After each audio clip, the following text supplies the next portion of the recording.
ঘরে বসে থাকে যে কুকুরগুলো পালিত করা হয় তাদের শরীর এমন আইস হয়ে যায় গা, ঠিক আছে, খালি শুয়ে বয়ে খাই তো। দেখেন মেশিনে তুলে দিছে শরীর জান ছড়াবার লাগিয়া।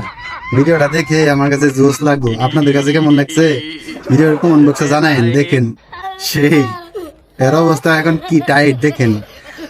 প্রথম প্রথম তো আস্তে আস্তে প্রথম প্রথম তো স্লো ভাবে মেশিনের পাওয়ার দিছে, যখন ধীরে ধীরে আস্তে আস্তে পাওয়ার বাড়াই দিয়েছে। কুত্তার অবস্থা কি দেখেন, কুকুরের অবস্থাটা কি পরিমাণ টাইট, সম্পূর্ণ ভিডিও দেখলে বুঝতে পারবেন। बस हवा निकल गई। गया बाय टाटा।